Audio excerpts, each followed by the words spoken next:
Hello dear students, welcome to Zenit academy. আমি Soumen sir.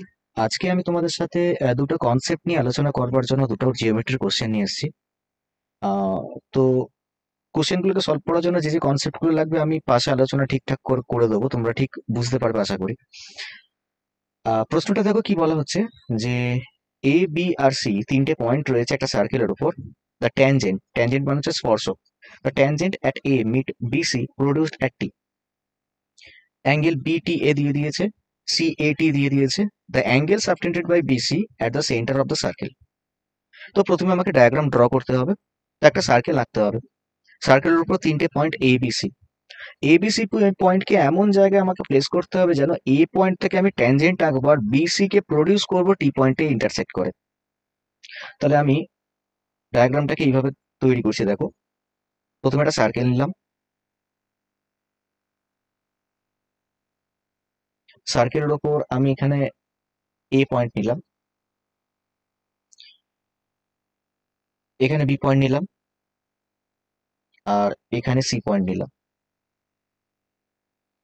তো বলছে যে এ পয়েন্ট দিয়ে তুমি একটা ট্যানজেন্ট পাস করো, এ পয়েন্ট দিয়ে আমি একটা ট্যানজেন্ট পাস করাচ্ছি যেটা বিসি কে প্রডিউস করার পর মিট করবে টি পয়েন্টে গিয়ে। অ্যাঙ্গেল বিটিএ মানে এই অ্যাঙ্গেলটা দিয়ে দিয়েছে 40 ডিগ্রি। সিএটি, সিএটি মানে আমাকে সি আর এ কে জয়েন করতে হবে,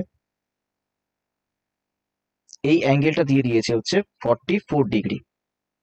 এই অ্যাঙ্গেলটা দেওয়া আছে 44। এবার বলছে এই বিসি, এই যে বিসি যে কর্ডটা, সেই কর্ডটা সার্কেলের সেন্টারে কত ডিগ্রি অ্যাঙ্গেল তৈরি করবে। সার্কেলের সেন্টার যদি এটা হয় তাহলে সার্কেলের সেন্টারে কত ডিগ্রি অ্যাঙ্গেল তৈরি করবে, সেটা হচ্ছে কোশ্চেনটা। তখন আমাকে সেন্টার অ্যাঙ্গেল বের করতে দিয়েছে। তো আমি আহ, দুটো থিওরি তোমাদের সাথে আলোচনা করছি।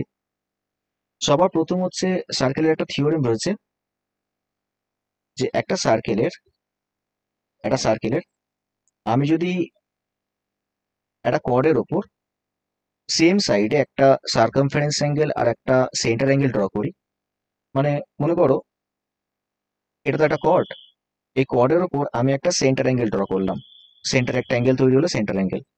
তো এই সেম কর্ডের ওপর আমি একটা সার্কামফারেন্স অ্যাঙ্গেলও ড্র করলাম, কিন্তু সেম সাইডে হতে হবে। তো এই সার্কামফারেন্স অ্যাঙ্গেলের ভ্যালু যত হবে সেন্টার অ্যাঙ্গেলের ভ্যালু তার ডবল হয়। সার্কামফারেন্স অ্যাঙ্গেলের ভ্যালু যত হবে সেন্টার অ্যাঙ্গেলের ভ্যালু তার ডবল হয়। এবার ডায়াগ্রামটা কিন্তু এরকম না হয়ে কিন্তু এরকমও হতে পারতো। এটা হচ্ছে সার্কেল, সার্কেলের এটা কর্ড, এটা সেন্টার অ্যাঙ্গেল, আর সার্কামফারেন্স অ্যাঙ্গেলটা এভাবে রয়েছে। এটাও কিন্তু সেম সাইড। সেম সাইড কেন বলছি, কারণ দেখো কর্ডের ওপর দিকে আঁকা হচ্ছে দুটোই।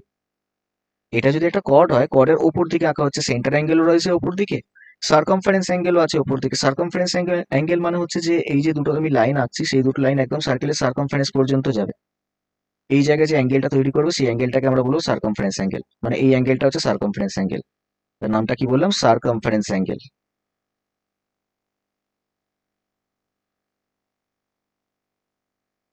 তো এটা হচ্ছে সার্কামফারেন্স অ্যাঙ্গেল, ওকে।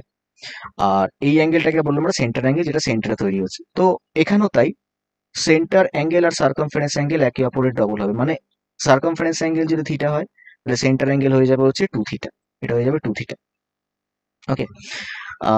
তো এটা হচ্ছে একটা থিওরেম। আর একটা থিওরেম রয়েছে ভীষণ ইম্পর্টেন্ট থিওরেম, সেটা হচ্ছে alternate segment theorem. Alternate segment theorem. তো অল্টারনেট সেগমেন্ট থিওরেমে বলা হচ্ছে যে একটা সার্কেলের ভেতরে যদি কোনো একটা ট্রায়াঙ্গেল থাকে, কোন একটা ট্রায়াঙ্গেল এরকম রইলো, তো সার্কেলে তো এখানে যে এই তিনটে পয়েন্ট রয়েছে, ধরে নাও তিনটে পয়েন্টের নাম আছে এবিসি, এ বি সি। এই তিনটে পয়েন্টের কোনো যে কোনো একটা পয়েন্ট দিয়ে একটা ট্যানজেন্ট আমি পাস করাচ্ছি, যে কোনো একটা পয়েন্ট দিয়ে। সাপোজ আমি এই পয়েন্ট দিয়ে আমি একটা ট্যানজেন্ট পাস করাচ্ছি, এই পয়েন্ট দিয়ে আমি একটা ট্যানজেন্ট পাস করাচ্ছি। তো ট্যানজেন্ট পাস করার পর এই পাশে যে অ্যাঙ্গেলটা তৈরি হবে, সেই অ্যাঙ্গেলটা এই বি অ্যাঙ্গেলের সাথে ইকুয়াল হবে। আর এই পাশে যে অ্যাঙ্গেলটা তৈরি হবে সেই অ্যাঙ্গেলটা এই পাশের সি অ্যাঙ্গেলের সাথে ইকুয়াল হবে। এটা বলা হচ্ছে অল্টারনেট সেগমেন্ট থিওরেমেতে। ঠিক আছে, এটা বলা হচ্ছে অল্টারনেট সেগমেন্ট থিওরেমেতে। তো থিওরেমটা কিভাবে এলো কি না এলো সেটার প্রুফ কিন্তু আমরা পরে দেখে নেবো। তো ওটা ইন ডিটেলস ক্লাসে আমরা দেখবো, ঠিক আছে। তার জন্য তোমাদের নিচে দেওয়া ফোন নাম্বারে ফোন করে নিতে হবে, নতুন ব্যাচ স্টার্ট হচ্ছে। এবার এই কোশ্চেনটাকে দেখো সলভ করতে গেলে প্রথম ড্রয়িং যেটা করতে হবে আমাকে বি আর এ কে জয়েন করতে হবে, বি আর এ কে জয়েন করতে হবে। বি আর এ কে আমি জয়েন করলাম, দেখো বি আর এ কে জয়েন করার পর দেখো একটা সার্কেলের ভেতরে এ বি সি ট্রায়াঙ্গেল তৈরি হলো, ভালো করে দেখো এ বি সি একটা ট্রায়াঙ্গেল তৈরি হয়েছে, আর এ দিয়ে দেখো একটা ট্যানজেন্ট পাস করেছে। তাহলে এখানে যেই 44 ডিগ্রি অ্যাঙ্গেলটা তৈরি হয়েছে সেই 44 ডিগ্রি অ্যাঙ্গেলটা তুমি তো এখানেও দেখতে পাবে। তো এখানেও একটা 44 ডিগ্রি অ্যাঙ্গেল তৈরি হবে। অল্টারনেট সেগমেন্ট থিওরেম থেকে এখানেও একটা 44 ডিগ্রি অ্যাঙ্গেল কিন্তু তৈরি হবে। আর দেখো এই বাইরের দিকে যে ট্রায়াঙ্গেলটা রয়েছে সেই ট্রায়াঙ্গেলের তুমি দুটো অ্যাঙ্গেলের ভ্যালু জানো। বাইরের দিকে যে ট্রায়াঙ্গেলটা তৈরি হয়েছে সেই ট্রায়াঙ্গেলের দুটো অ্যাঙ্গেলের ভ্যালু তুমি জানো, 44 আর 40।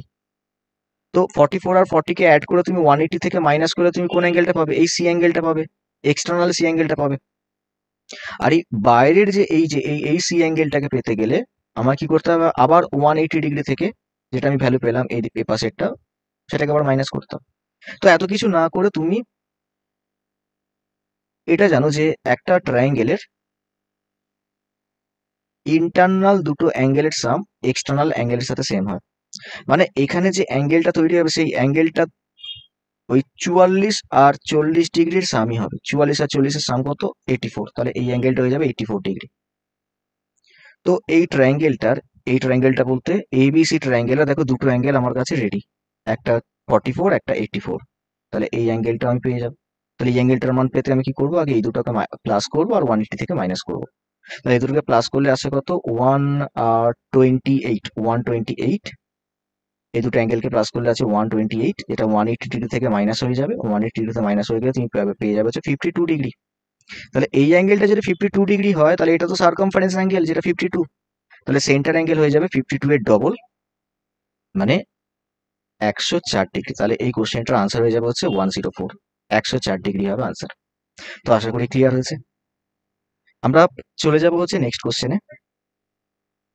নেক্সট আরেকটা কোশ্চেন যেটার জন্য যা কনসেপ্ট লাগবে আমি আশেপাশে দিয়ে দেবো তোমাদের। বলছে ইন অ্যাঙ্গেল হবে না, একটা ট্রায়াঙ্গেল হবে। ইন ট্রায়াঙ্গেল এবিসি, একটা ট্রায়াঙ্গেল রয়েছে এবিসি।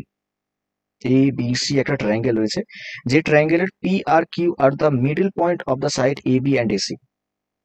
এবি আর এসির মিড পয়েন্ট পি আর কিউ। তো দেখো এখানে পি পয়েন্টটা মিড পয়েন্ট। আচ্ছা পি পয়েন্টটা যদি মিড পয়েন্ট হয়, আমি যদি জিজ্ঞাসা করি তোমাদের এপি আর পিবির রেশিও কত, তো তোমরা বলে 1:1, যেহেতু পিটা মিড পয়েন্ট। আমি যদি জিজ্ঞাসা করি এ কিউ আর কিউ সির রেশিও কত, তুমি তাতেও বলে 1:1। তাহলে এই বাঁ দিকের যে রেশিওটা আর ডান দিকের রেশিওটা না ম্যাচ করে যাচ্ছে। বাঁ দিকের রেশিও আর ডান দিকের রেশিও ম্যাচ করে যাচ্ছে। বাঁ দিকের রেশিও হচ্ছে 1:1, ডান দিকের রেশিও 1:1। যদি এরকম রেশিও বাঁ দিক আর ডান দিক যদি ম্যাচ করে যায়, তাহলে পি আর কিউ কে যদি তুমি জয়েন করো, তাহলে এই পি কিউ সবসময় বিসি এর প্যারালাল লাইন হবে। B Q P Q R BC এই দুটো লাইন প্যারালাল লাইন হবে, মানে সমান্তরাল লাইন হবে। ঠিক আছে, এটা একটা কনসেপ্ট কিন্তু। আর একটা জিনিস হবে, সেটা হচ্ছে যে এই পি আর কিউ এর লেন্থ যা হবে, বি থেকে সি এর লেন্থটা তার ডবল হবে। মানে যদি এটা কিন্তু মিড পয়েন্ট হয় তবেই কিন্তু হবে, এটাকে মিড পয়েন্ট হতে হবে, মিড পয়েন্ট হতে হবে। কিউটাকেও কি মিড পয়েন্ট হতে হবে, এটাও মিড পয়েন্ট হতে হবে। যদি এমন হয় তাহলে পি থেকে কিউ এর লেন্থটা যদি এক্স হয়, তাহলে বি থেকে সি এর লেন্থটা হয়ে যাবে 2x, ডবল হয়ে যাবে। আচ্ছা এখানে দেখো কি বলা হচ্ছে যে R is a point on the segment P Q. P Q একটা লাইন সেগমেন্ট যার উপর একটা পয়েন্ট রয়েছে আর, ধরে নাও এটা আর পয়েন্ট। পি আর আর আর কিউ এর যে রেশিওটা 1:2, মানে পি আর আর আর কিউ এর রেশিও 1:2, এটা হচ্ছে 1:2 তে রয়েছে। পি থেকে আর এর অরিজিনাল লেন্থ দিয়ে দিয়েছে 2, এখান থেকে অরিজিনাল লেন্থ দিয়ে দিয়েছে 2, তাহলে সেই অনুযায়ী আমরা এই লেন্থটা পেয়ে যাচ্ছি কত? 4। তাহলে পি থেকে কিউ এর টোটাল লেন্থ হয়ে যাবে কত? 6। তাহলে বি থেকে সি এর লেন্থ হয়ে যাবে হচ্ছে 6 এর ডবল 12। দেখো এখানে কিন্তু এটাই চেয়েছিল যে বি থেকে সি এর লেন্থ কত হবে, তাহলে আনসার হয়ে যাবে হচ্ছে 12। তো এখান থেকে আর কি প্রশ্ন হতে পারে? এখান থেকে ধরো তোমাকে এরকম প্রশ্ন দিতে পারে যে এটা মিড পয়েন্ট না দিয়ে এরকমও কিন্তু দিতে পারতো, যে এরকম একটা ট্রায়াঙ্গেল রয়েছে, এটা মিড পয়েন্ট নয়, আমি একটু উপর দিকে আঁকলাম পি পয়েন্ট, এটা নাম দিলাম এবিসি। ঠিক আছে, এটা কিউ পয়েন্ট। তো পি পয়েন্টটা মিড পয়েন্ট নয়, পি পয়েন্টটা এমন জায়গায় রয়েছে যেন এপি আর পিবির যে রেশিওটা সেটা মনে করো 1:2 রয়েছে, 1:2 রয়েছে। কিউ পয়েন্টটা এমন জায়গায় রয়েছে যেন এ কিউ আর কিউ সি এর রেশিওটা 1:2 রয়েছে, ধরো এরকম রয়েছে। তাহলে বাঁ দিকের রেশিও ডান দিকের রেশিও কিন্তু সেম সেম, দেখো এদিকেও 1:2 ওদিকে 1:2। তাহলে রেশিও ম্যাচ করবার জন্য কিন্তু আমরা বলতে পারি এই পি থেকে কিউ কে যদি জয়েন করা হয় তাহলে পি কিউ বিসি এর প্যারালাল লাইন হবে। যেমন আগেরটার ক্ষেত্রে পি কিউ এর লেন্থের ডবল হয়ে গিয়েছিল বিসি এর লেন্থ, কিন্তু এখানে পি কিউ এর লেন্থের ডবল কিন্তু বিসি এর লেন্থ হবে না। তাহলে এখানে কত হবে সেটা বুঝবো কিভাবে? দেখো খুব সিম্পল উপায়, চোখের দেখায় আনসার হয়ে যায়। যেমন দেখো এই পাশে দেখো আমি লিখে রেখেছি 1, এই পাশেও লিখে রেখেছি 1, তাহলে সেই অনুযায়ী তুমি এইটাকেও না 1 ধরে নাও। ধরে নিতে বলছি কিন্তু আমি, কখনো বলিনি যে ওটার ভ্যালু 1 হবে। ধরে নাও এটার ভ্যালু 1। এবার দেখো নেক্সট এই পুরো অংশটা কত? 1 আর 2 যোগ করে 3। আর এই পুরো অংশটা কত? এই পুরো অংশটা হচ্ছে 1 আর 2 যোগ করে 3। তাহলে এই পুরো অংশটা কি হয়ে যাবে? 1 আর 2 যোগ করে তুমি 3 বলতে পারো। তার মানে আমি বুঝে যাবো যে এইটা যদি 1 ইউনিট হয় তাহলে এটা 3 ইউনিট হবে, মানে এটা 3 টাইমস হয়ে যাবে। তো আশা করি কনসেপ্টটা ক্লিয়ার হয়েছে। তো এই কনসেপ্ট দিয়ে তুমি কিন্তু অন্যান্য কোশ্চেনগুলোকে সলভ করতে পারবে। Thank you everyone.